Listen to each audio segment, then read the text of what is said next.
Hello, and welcome to another episode of Movies That Make Us. I'm Jake. I'm Tracy. And I'm Val. And this is our penultimate episode for 2021. Right? Big word. Yeah, I know. And I think it means second to last if I It does, but it sounds so much cooler. Yeah. It probably sounds less cool now that I've said that I think this is what it means. So it sounds very cinematic. Yeah. Which is what we're talking about today. And we'll get into that. But yeah, 2021 is almost in the rearview mirror. We're going to have this episode and the next week's episode. And then we're taking the week between Christmas and New Year's off. And it's crazy to me that we're at the end of 2021. Yeah, 2020 took forever. 2021's gone by pretty quick. Yeah. It's at times weird during a pandemic, man. Yeah. I feel like last year I was like, get over already. And this year I'm like, where'd it go? Like, what happened? Where are you? I wanted to spend more time with you, 2021, but you're out of here. You're like, goodbye. See you later. Well, I think I keep feeling like, okay, 2021, it's going to be way better than 2020. Like, I just keep waiting for that to happen. And there were a lot of things that were really good this year, but I feel like in a lot of ways it was also 2020 part 2. In some ways. So June was really good. Yeah. We had a month there that was really, really good. Vaccines and the rate is falling and then Delta hit and I don't know. I think October was pretty fantastic. Yeah, okay. So there were some great things that happened for us this year. Val probably takes the cake this year. I mean, last year and this year was pretty good for me personally. As a world outlook, they were both kind of.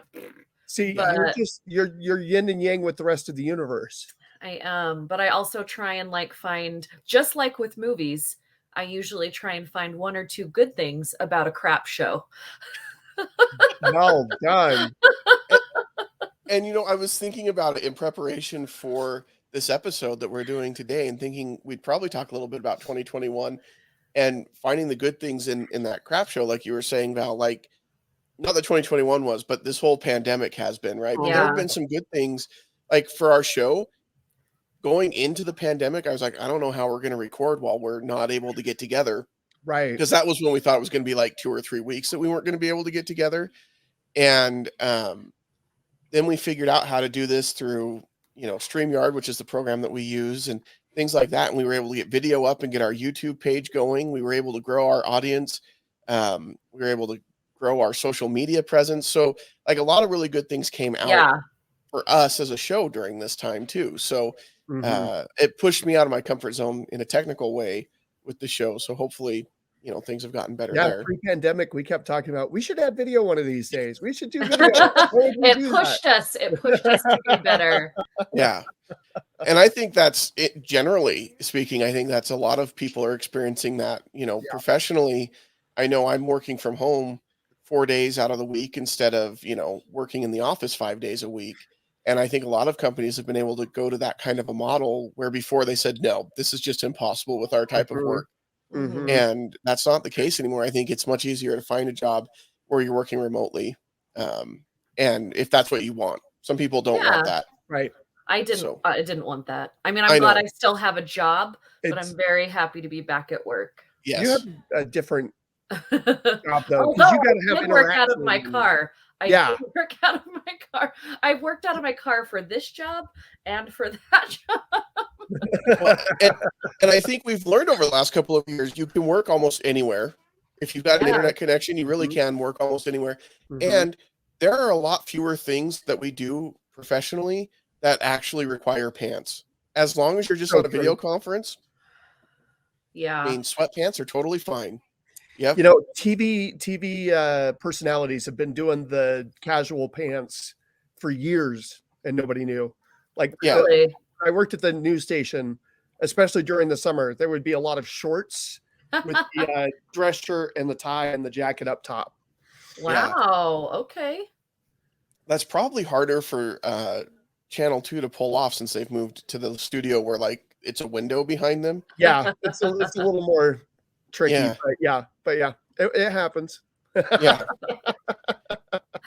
Well, that now, like I've had meetings. I did an interview, and I don't want to say when it was. I did an interview during the last 2 years, where okay, I did a couple where it's like, yeah, I was in a suit coat, shirt and tie, and then basketball shorts. Nice. I like it. I So, like it. Absolutely. I like it. So I agree, Val. If you look for the positives, they're there.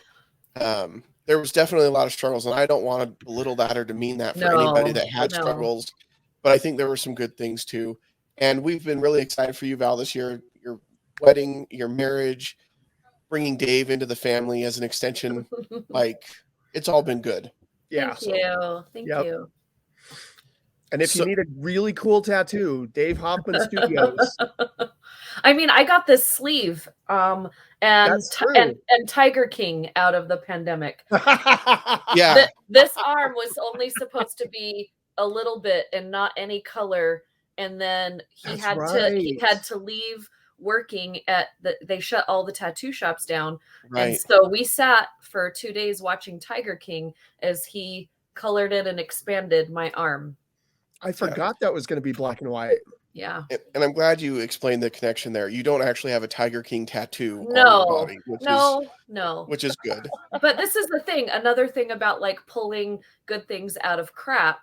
The Tiger King, I mean, let's face it. It's like crap on fire. Oh, yeah. But it brought Dave and I together in a way that we didn't think, because a lot of people that were forced to be together during the pandemic, you either ended up engaged, divorced, or with a baby.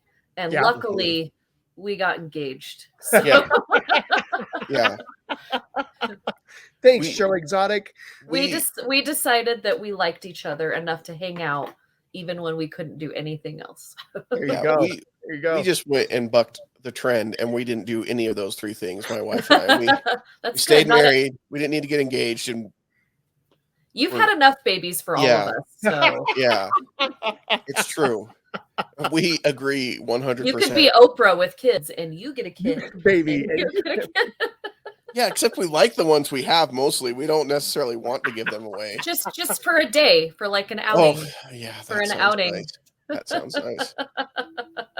All right. Well, we are going to talk movies from 2021 because the movie industry, I feel like, did everything they could to come back in 2021. And there were definitely some difficulties with that. But we had movies back in theaters again that we were excited to go see. But there were also some great movies that maybe didn't make it into theaters that went on streaming service. And I think we're changing our whole outlook to streaming service movies and content. Because before, if it was something that was made for TV, you knew it was going to be lower quality than what you saw in the theater. But if it's something made for streaming, that's not the case anymore. And I think we can talk about some of those. But today we are going to each pick 3 movies for our staff picks that were cinematic gifts this year in 2021. And this is going to be hard for you, Val, because I think you saw 5,000 movies this year. Just this last week. Yeah, it was just this last week. For your consideration, here's 5,000 movies you need to watch. Yeah, I mean, and I'm going to break our fourth wall a little bit. Yeah. We are recording this one day before I see Spider-Man. So I will have to maybe amend, or you know what? We all know that I'm probably going to love it. So I'll just do a full review. We all know. For the website, and just that will be an honorable mention. But it also could be a big pile of crap. I don't know if you guys know this, but it's part 1 of 2. Yeah. Wait, what? Yes. Yeah. So it's going to be No Way Home is going to be 2 parts. I didn't know that. So a lot of people don't, because they let some lucky press, not me, watch about 25 minutes of the first movie for a press conference and then announce to them that there are 2 parts. And what we are about to see is part 1. So this is going to be, it'll be like Infinity War and Endgame. So what I'm hoping is we get all the Spider-Men, and right at the end, we'll get Miles. And then the next movie, part 2, will be bringing Miles into the Spideyverse. Well, and I think in part 2, you're going to get the Sinister Six. Something. Yeah. Anyways, we could like talk about that all day, but yeah. I'm seeing this movie tomorrow night at 8:30 at night because they don't want us to talk about it until 11 p.m. So Tuesday, I'm going to be ornery as crap, but happy, hopefully. I was going to say, you're going to be flying high. Hopefully, I'm hoping. That's good to know, because I am planning on going on like a social media kind of silence until, because I won't be able to see it. We've got tickets to go see it Saturday at noon after it comes out. And I don't want to hear anything. I don't even want to hear if people like it or not until I've seen it. I'm not going to say anything on my social media except for the fact that I've seen it. Right. And then I will write a spoiler-free review that I'll send you, but you don't have to open it until you're ready to post it on Stolen Droids. But yeah, so, and Ty and I over on a Multiplane podcast are going to do a full breakdown on Sunday. Nice. So with spoilers. So we'll let everybody know that we're gonna, so. Yeah. Real quick before we get started, have you seen West Side Story? Yes, I just talked to Jake, and our reviews should be up on the website by now. Spoiler free, but on there, and I really, really liked it. The first time I saw it, I gave it a B+. Then I watched it again before I wrote my review, and I bumped it up to an A-. So for me, Steven Spielberg is like my heart. He hasn't in the last couple of years done things for me the right way. Like he's hurt me a little bit with some of the movies. But I think this one, he changed it enough to fit the current culture that I think that fans from the past will like it enough, but also it'll bring in new fans. But the choreography with the cinematography is delicious. Nice. You guys know, I don't know if you've seen the original, but like the jets come in at the beginning, right? And what he does is he's following the jets, and they're going down a street in New York, and you've got this amazing backdrop, and one after another, they start, coming out kind of like in Newsies and joining him on the street. And then boom, all of a sudden they dance together, and I get like goosebumps of it every time. And he pans out, and it's because sometimes you'll see movies with choreography and they zoom in on the faces. I don't want to see their faces. I want to see what their feet. I want to see what they're doing. These dancers have practiced a long time to do this. There's also 2 Anitas. Anita's my favorite character. And you have the original Anita. Yeah. Rita is in it. And then you have the new Anita and her story. Go to our website and read my review. But also there are some vignettes on there that you can see how Steven Spielberg cast Anita. And it is like the best story ever. He did not know who she was until auditions for dancers for the movie, but go and watch it. It's really cool. Nice. Well, and from what I understand, he's basing the movie on the original musical and not like a remake of the movie, because people don't realize that there were things cut out from the movie. Yes. Because in the 60s, they weren't quite ready for everything that was in the actual musical. So yes. And so I really think it was a love letter to West Side Story as a whole, as the original movie, as the musical, as the music. But I enjoyed it. I don't think it was like, everybody's like, oh my gosh, it's the best movie of the year. I don't think it was the best movie of the year, but I really enjoyed it, and I'll watch it again. So yeah, nice. It's funny. My son, my oldest, who's really gotten into movies lately, Steven Spielberg is his favorite. Nice. Which I think when you're getting into movies, I think that's easy. There's a lot of So we went and saw, I think it was when we went and saw the Eternals, and they had a preview for West Side Story. He's like, oh, I want to go see that. And, he's deaf. And I was like, it's a musical. Are you really? It's still a great story, but it's a musical, because he's usually not into musicals at all. He's like, yeah, but it's Steven Spielberg, so I'll see anything that Steven Spielberg makes. I'm like, oh, wow. All right. So that is his bar. If it's Steven Spielberg, he'll go see it. And I have to tell you, it's visually just so appealing. I think I said, because I saw that movie and another movie in the same day. You've seen 5,000 in the last week. So. Yeah, it doesn't matter. Like, I've seen so many, but I just said that both of their two totally different movies, but both of the cinematography and the coloring of the movies were so buttery I could lick the screen. It was just the coloring and how beautiful it was, just so buttery and warm. And it was the new Del Toro movie. Midnight Night or Nightmare Alley. Nightmare Alley. Yeah, that's what it was. I'm dying to see that one. I Two love totally different movies. Yeah. That's awesome. Okay. Well, all right. So we are going to go through our staff picks for cinematic gifts from 2021. Tracy, we're going to start with you. Whoa. And I know. So it's going to get... That's always dangerous. We like to live on the edge. So we are going to work... Well, that's not me. No. Yeah. So we were going to try something fancy, but we're not. We're going to try something else fancy here. All right. Extreme so Tracy, close-up Val. Yeah. We'll just have Val the whole time.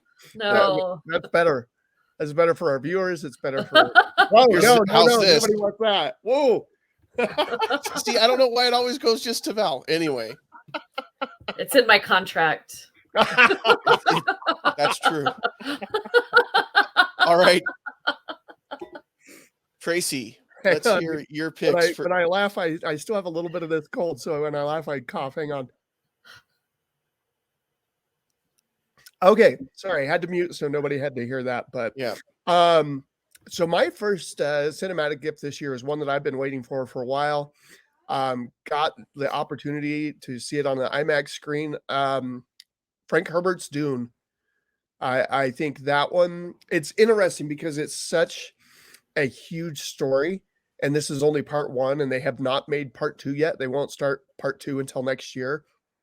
And so it ends in a smart place, but it's only half the story. And so, but visually, oh my gosh, it reminds me so much of like David Lean and the stuff that he did in like Lawrence of Arabia, just these massive backgrounds that the characters, get dominated by.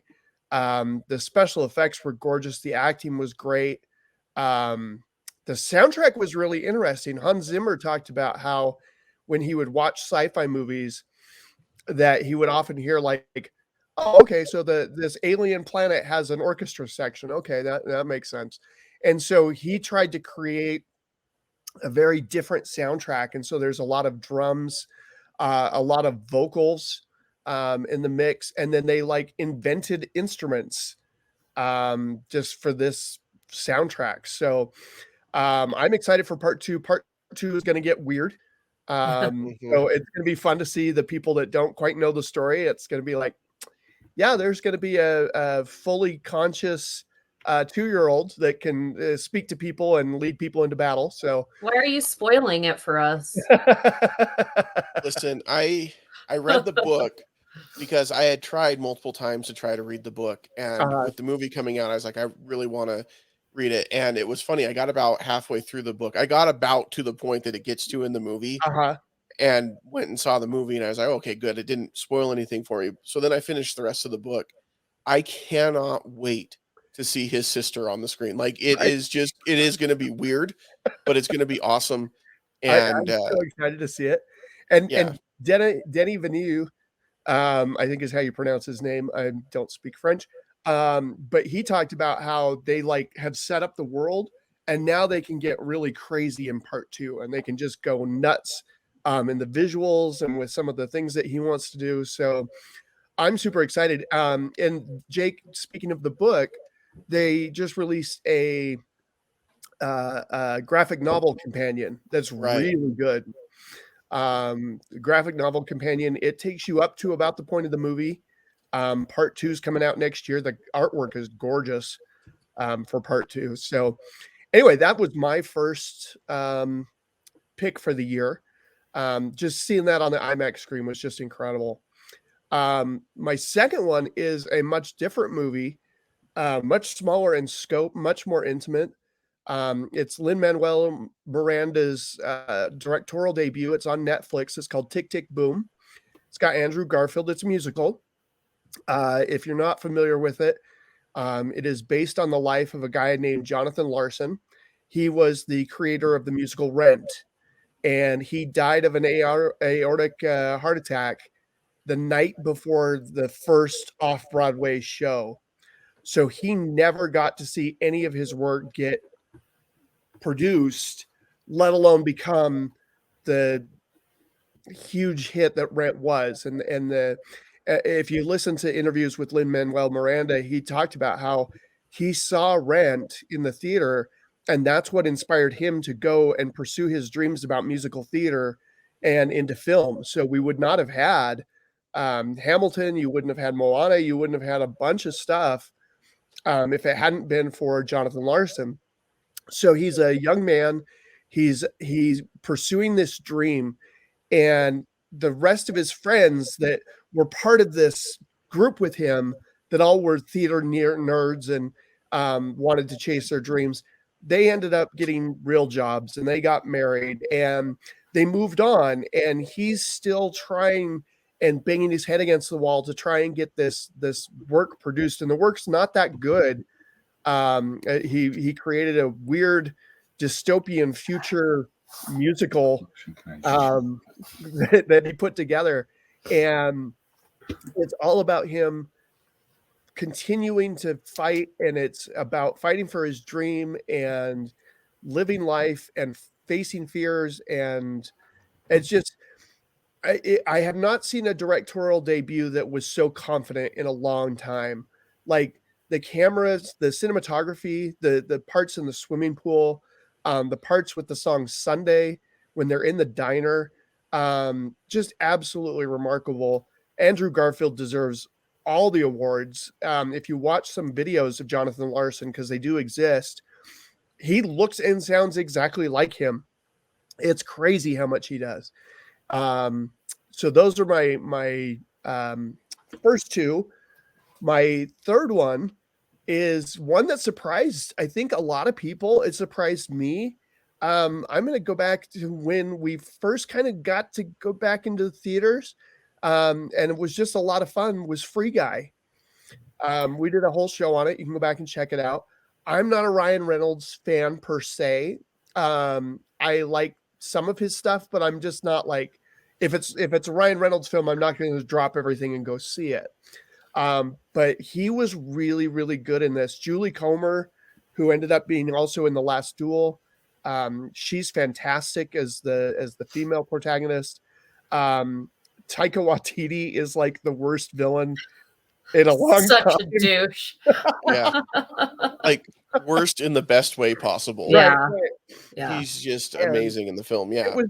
It was just so much fun. And seeing it in a theater, especially with now that it's out and I'm sure everybody's seen it, but when he pulls out the Captain America shield and we get the Star Wars reference and the audience went nuts. And it was that communal thing, because I was so used to watching movies either at home or in theaters where there's only like a half dozen people spread throughout the theater. And so to see it in a full theater, people just laughing and clapping and cheering, just a lot of fun. I don't think it's one that I'm going to be like, I need to go back and watch it all the time.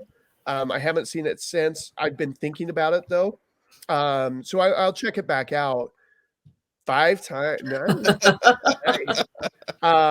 But that one really just was a gift, because it was just such a reminder of what the theater can do for you, and being there amongst people. And it was just a lot of fun. So those are my cinematic gifts of the year.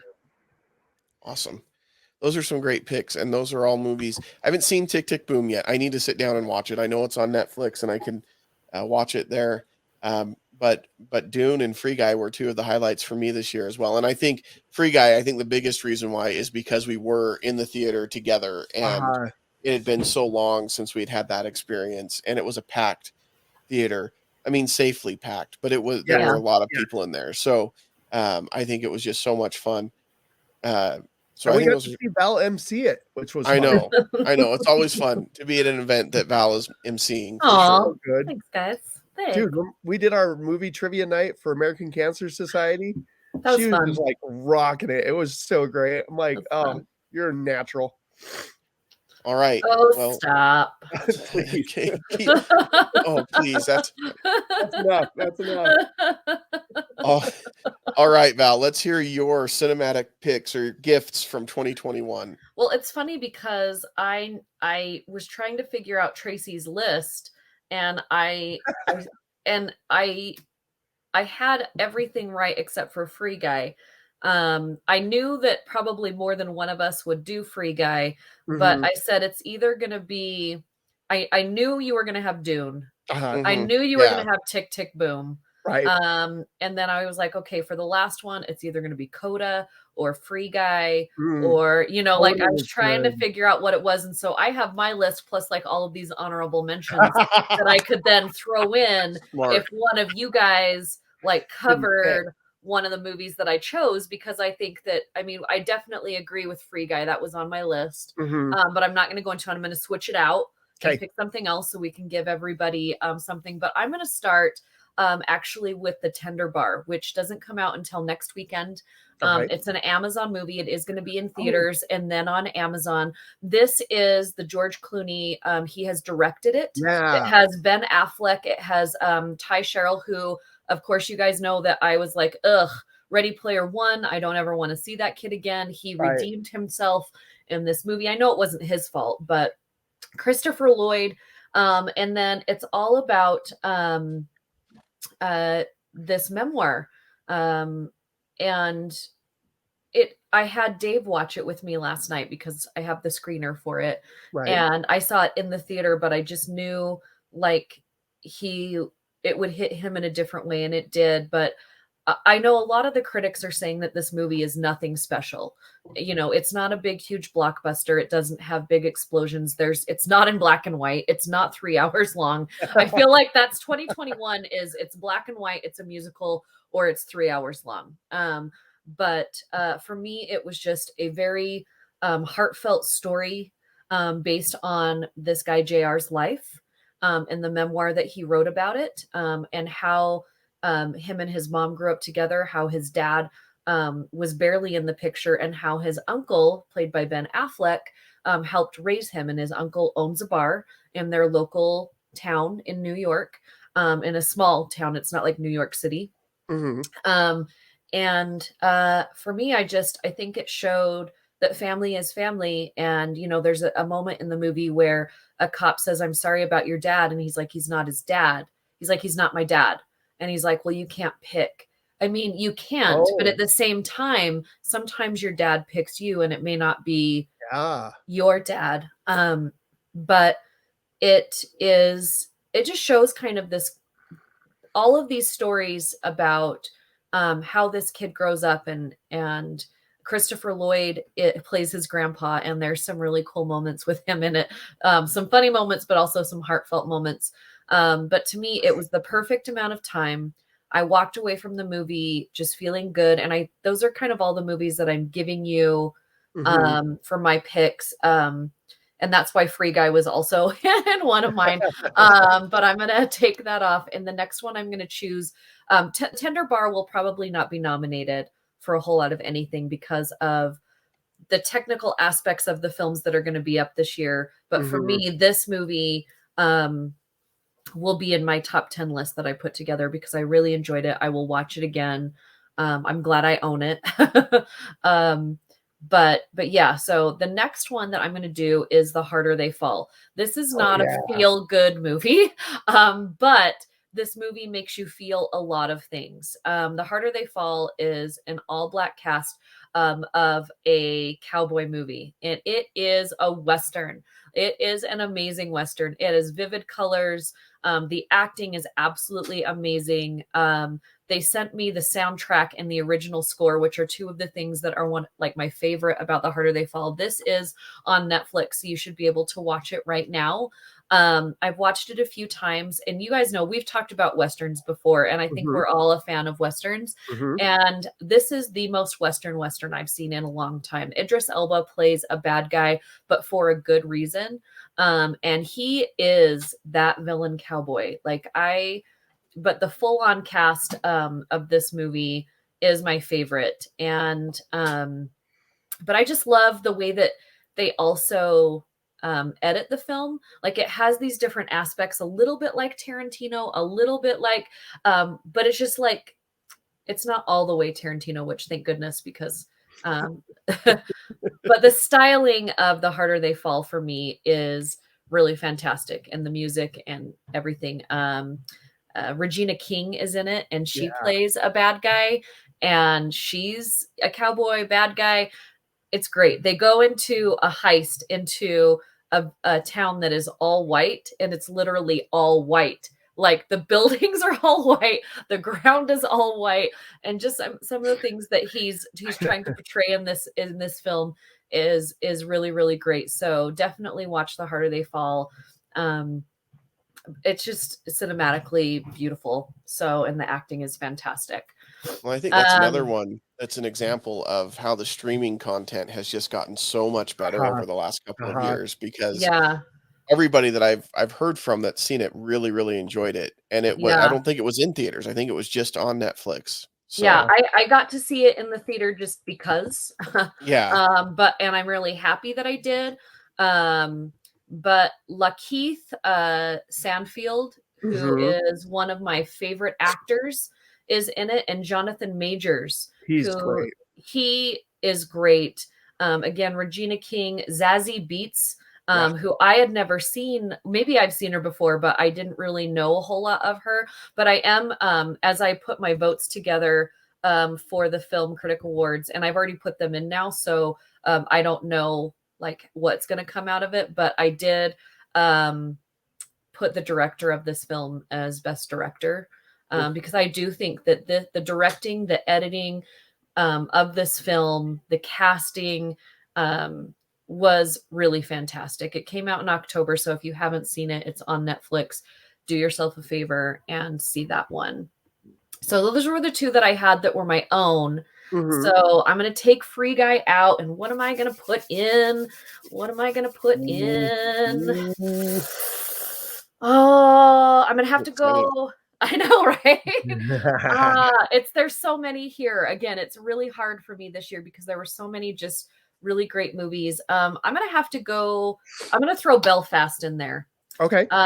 Belfast, again, it is one of those black and whites. It is one of those musicals. It's not a musical through and through. There's a few musical scenes, but Belfast, you will see this nominated for a lot of things during the season, the awards season. But Belfast for me, from the cinematography to the music to the acting and just the way that they told this story. You've got Jamie Dornan, who, 50 Shades of Grey, everybody just kind of like, 50 Shades of Grey. He really showed his acting chops in this movie.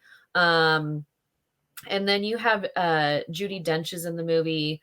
But the little kid, Jude Hill, like he stole the show in this movie. And I just love how the director, Kenneth Branagh, by the way, the director of this film, how he took a very big story about the Troubles that were going on in Ireland, and he made it this very small, intimate story of this one town, because the Troubles in Ireland, that went on for a really, really long time, and it caused a lot of issues. It tore a country apart.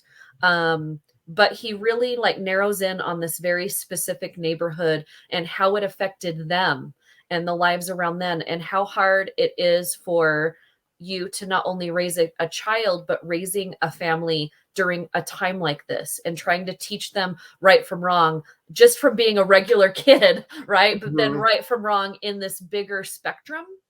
And then Van Morrison, all the music, almost all of the music is Van Morrison, and he is one of my favorite musicians. And so it adds this extra, if you've listened to Van Morrison music, it kind of gives you a melancholy about the time, because not a lot of us were there, right? So trying to connect to this story, but then he brings in this music and he brings in this family, and he just makes you feel like you are a part of it. And I love it when directors make us feel an intimate feeling, and that's exactly what Kenneth Branagh, I think, is so good at. Is he takes these larger than life stories and makes us feel like we know exactly what he's talking about, so that's going to be my third. Hopefully we'll have enough time when Jake's done to kind of go through the movies that didn't make our list. Yeah. Cool. I got it. Just keep it quick and keep it brief. So I'll just run through mine really quick. Val's got more to talk about, Jake. So no. That's a surprise. So I went back and forth on a lot of the different movies to choose for mine. Oh man, now I'm trying to spell and talk and type all at the same time. But I think the first pick that I wanted to go with, if I remember right, this was the first one that I went back to the theater and watched, and that I really enjoyed. And I know, Val, you've been hitting this hard, that there were a lot of musicals this year that have been pretty good, and this was one that I enjoyed quite a bit. It's In the Heights, which is a musical by Lin-Manuel Miranda. He did not direct this, but it's based on his musical, and I enjoyed the music in this so much. It's very, very similar to Hamilton and a lot of the things that I like about Hamilton, and it's very similar in style to that. And I think it's a story that's really important to tell. Mm-hmm. But I think the biggest thing is we went and we saw it in the theater, and it was such a great experience to do that. It wasn't a packed theater. It wasn't full, even though we went on opening weekend, but it was just nice to get out and be back there seeing a new movie on the big screen. And so for that reason, it made my list as a cinematic gift. I don't think it's as good as Hamilton. Mm-hmm. I think Hamilton's kind of Miranda's masterpiece, and maybe he'll do something more later, but it's still really, really solid. And the lead actor in it, now I can't remember his name, but when I saw Hamilton, and granted I saw it on Disney Plus, he plays a couple of the characters. He plays Hamilton's son. And I was like, this guy is so good. He's a star. And I think that watching him in this, you can see that he definitely has that star power. So Anthony Ramos is his name. Anthony Ramos. He's fantastic. Yeah, he's amazing in this. He's amazing in Hamilton. I think he has a lot of star power and potential. And I hope to see him in some more things. I'm sure we will. So that's my first pick. My second pick was on Apple TV Plus, and it was one that I'd heard about. The people said it was pretty good, and so I thought I'd check it out. And it is the science fiction film Finch. Oh, that's on my list. Starring Tom Hanks, and really that's it. I mean, he's kind of the only person that he's doing, and the guy who does the voice of the robot in it. This is. Hold on, just a second. Finch is on my list, Val. It was on my yes. I meant my list to see. Excuse me. No, yeah. yes, I have reviewed it. So yeah, it's really good. It is. It's when we think of science fiction, I think today in films we tend to think that it's got to be this big special effects spectacular Dune on the screen kind of a thing, like Dune. But even Dune's got some quieter moments. I mean, Dune, the book was written in the 60s, I think is when Dune came out, and I think expectations for science fiction was even different back then. This is a thinker. Like Finch, it's not this over the top special effects driven kind of action movie. Instead, it is just Tom Hanks and this robot and kind of their adventure together. And it's happening in a post-apocalyptic type world. He's completely isolated because of the situation that he's in, a lot of radiation and things like that. And it goes through why that happened, everything. And I don't want to spoil it. I think people should check this out. But if there was ever an actor that you could have on screen by himself for most of a movie and still be intrigued Castaway. by the movie, yeah, exactly. Exactly. I mean, this Tom Hanks is one of the few that can do that you can say, hey, we want you to carry this movie 100% on your own. Okay. And then the voice actor for the robot does an incredible job as well. So this is a great film. I think a lot of people didn't know about it or haven't seen it because it was just on Apple TV Plus, but you should definitely check it out. Everybody's got like a free year subscription because they bought a phone or something. So just go check this out. And if not, you can get a 7-day free subscription and go check it out. There's a few things on Apple Plus that is worth the 7 days, or even just paying for a month. Yeah. This is one of them. Coda, I think, is another one that you should definitely check out on there. So I was surprised by how much I enjoyed Finch. It ended up being one of my favorite movies this year. So, and then the last one, hopefully I'm not going to get too much grief for this. Whoops. The last one, I know it was kind of a mixed bag with people, but I enjoyed it a lot, and that was Ghostbusters Afterlife. Okay. I know that it isn't a perfect movie, but I think it hit enough of the nostalgic points for me enjoying the Ghostbusters movie. And I get it. Somebody had posted that if you were a fan of The Force Awakens, then you'll really like Ghostbusters Afterlife. And it does I have was a fan of The Force Awakens, and I did like Ghostbusters Afterlife. And I think what the parallel that they were trying to draw, and I don't want to put words in that person's mouth, but my thought when I saw that and then I saw the movie was it's very similar to The Force Awakens, in that The Force Awakens felt a lot like A New Hope. And this was a lot of the same story elements that we saw in the first Ghostbusters, but that's not a bad thing. And if you wanted to find a way to reboot a franchise and bring in a new generation, I think they did this in a really good way. And it felt a lot like a Ghostbusters movie. Paul Rudd is amazing. I mean, I know that he just won Sexiest Man Alive, whatever. But like, listen, he's not being sexy in this movie, except that he's like great. He's great with the kids. He's not, and it's not like in any That's kind why of he weird. is sexy. Is Yes, because he's exactly. never acting sexy. He's just being himself. Yes, and it's more of that in this movie, and it just works so well with the character. The kids in this film are really good. Yeah. You've got the one from Stranger Things, but the girl that's in this film, that kind of she's the main character. She carried it and was really, really. I was impressed. I was surprised. She was the spitting image of Harold Ramis kid that never Yeah. existed. You know, Yeah. he looked like him so much. Well, and they tried so hard to make it a mystery which one of the Ghostbusters was their grandfather. Yeah. But like the minute she was on there, I'm like, it's got to be Egon. There's no way this is making. Yeah, I'm like, I knew right away. Child, and I thought it was so neat how they had every Ghostbuster in there, Yeah. and in such a really fantastic way. I thought that was very creative and very thoughtful and very powerful. Yeah, and I get it that it was cheesy, but that's okay. In a film like this, I wanted a little bit of cheese. I wanted a heavy amount of nostalgia, and they gave that to me. And now I would like to see, like, they set it up enough for me that I want to see a sequel to this that focuses on the kids as they start to become Ghostbusters themselves and their adventures. And I think that that's all you can really ask for in a reboot, is it brings in new fans. My son really enjoyed it. So he enjoyed it, wanted to watch more Ghostbusters as a result. And that's what you want with a movie like this. So for me, that was a treat, because it could have gone really, really bad. Yeah. And it didn't. All right, Val, I gave you some extra time. I'm just gonna run through this list. Okay. The one that was kind of on my next, I couldn't decide between Belfast and this one, is actually an Apple Plus TV movie that comes out this next week called Swan Song. And it has Mahershala Ali. And it is fantastic. We've heard this story before, but the way that he does it and the actors in the movie, he is one of the most organic actors that I've ever seen. And I always forget, because he is few and far between his movies. He's very particular about it. So Swan Song, put that on your list. I'm so excited we finally got a Black Widow movie. I loved it. I watched it over and over. Shang-Chi was amazing.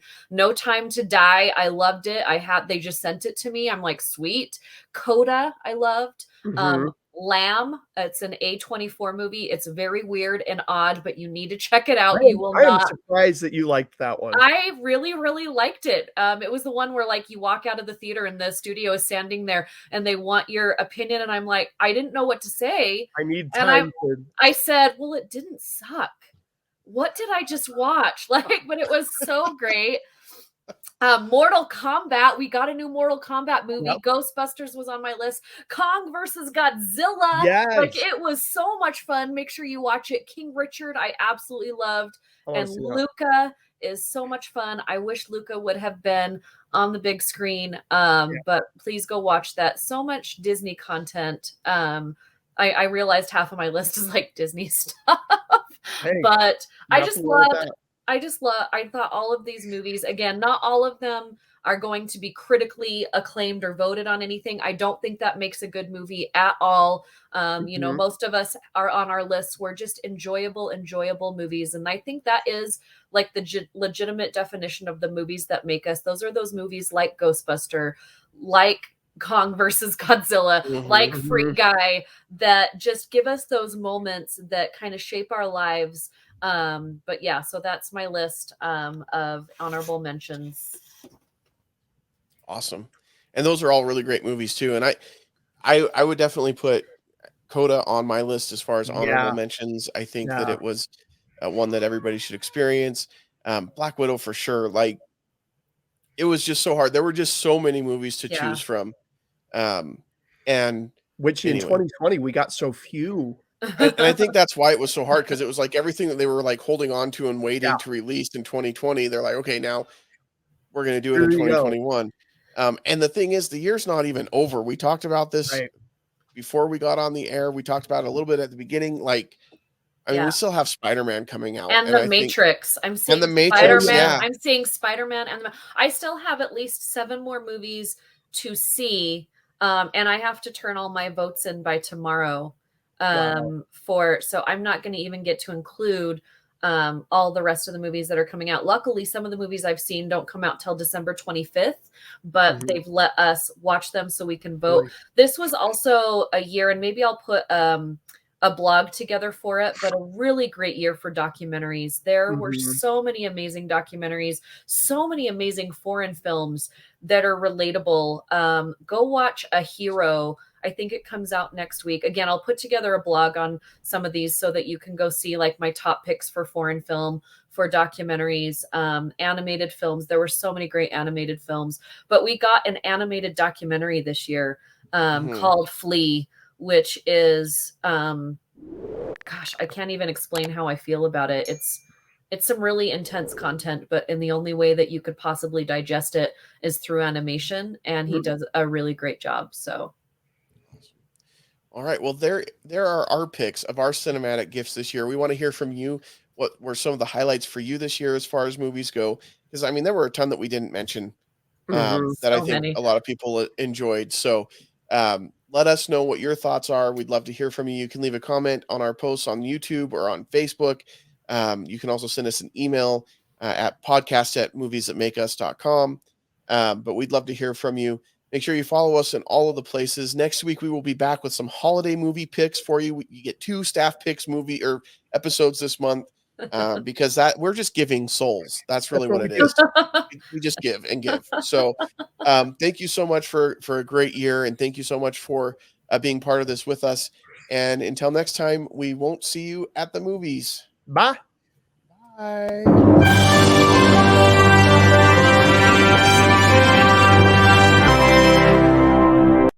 This has been a Stolen Droids Media production.